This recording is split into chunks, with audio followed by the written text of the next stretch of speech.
सूरह अल-फिल की कहानी इस्लाम की तारीख में एक अहम वाक़या है जो हज़रत मोहम्मद सल्लल्लाहु अलैहि वसल्लम के पैदा होने से कुछ अरसा पहले हुआ था। इस वाक़या का ताल्लुक़ अल्लाह के घर खाना काबा की हिफाजत से है जो अल्लाह ने अपने अजीम मोजिज़ा के ज़रिए की। मक्का में खाना काबा एक मुक़द्दस मकाम है जो हज़रत इब्राहीम अलैहिस्सलाम और उनके बेटे हज़रत इस्माइल अलैहिस्सलाम ने अल्लाह के हुक्म से तमीर किया था। उस वक्त के मुशरिक लोग भी इस मकाम की इज्जत और हुर्मत करते थे, लेकिन यमन के हुक्मरान अब्रहा एक नसरानी था जो चाहता था कि लोग मक्का के बजाय उसके बनाए हुए एक गिरजे घर में आकर इबादत करें।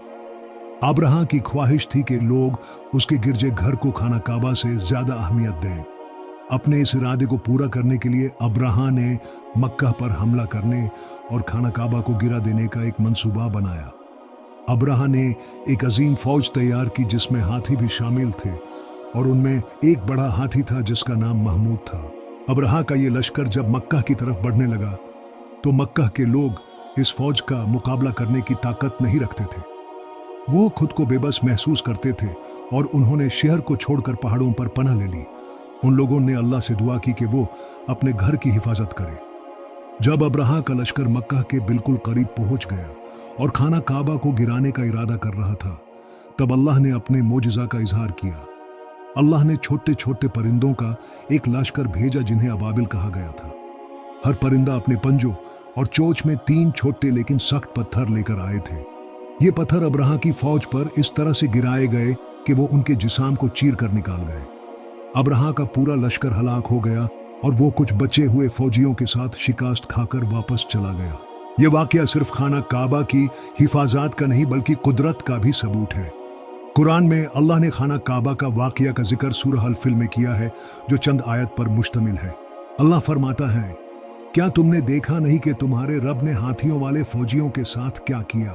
क्या उनकी तदबीर को नाकाम नहीं कर दिया और उन पर परिंदों का लश्कर भेजा जो उन पर मिट्टी के पत्थर बरसा रहे थे, फिर उनका हाल उस भूसा के जैसा बना दिया जो चूर चूर हो चुका हो।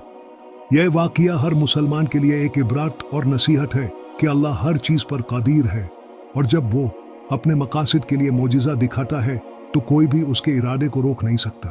और यह साबित हो गया कि दुनिया के सबसे बड़े से बड़े तकब्बुर को अल्लाह एक लम्हे में ख़त्म कर सकता है। यही है सूरह अल-फिल का पैगाम कि अल्लाह के घर और उसके दीन की हिफाजत का जिम्मा सिर्फ अल्लाह के हाथ में है। और आज भी जब हम सूरह अल-फिल को सुनते हैं तो हमें याद आता है कि दुनिया की कोई भी ताकत अल्लाह के सामने कुछ भी नहीं है। इसलिए हमेशा अल्लाह पर भरोसा रखें, उसकी इबादत करें और उसकी रहमत और मदद का शुक्र अदा करें। यह थी सूरह अल-फिल की कहानी जो हमें अल्लाह की कुदरत और उसके घर की अजमत का एहसास दिलाती है। यह वाक़या हर मुसलमान के लिए एक इबरत और नसीहत है कि अल्लाह हर चीज़ पर कादिर है और जब वो अपने मकासद के लिए मोजिज़ा दिखाता है तो कोई भी उसके इरादे को रोक नहीं सकता। और यह साबित हो गया कि दुनिया के सबसे बड़े से बड़े तकब्बुर को अल्लाह एक लम्हे में ख़त्म कर सकता है।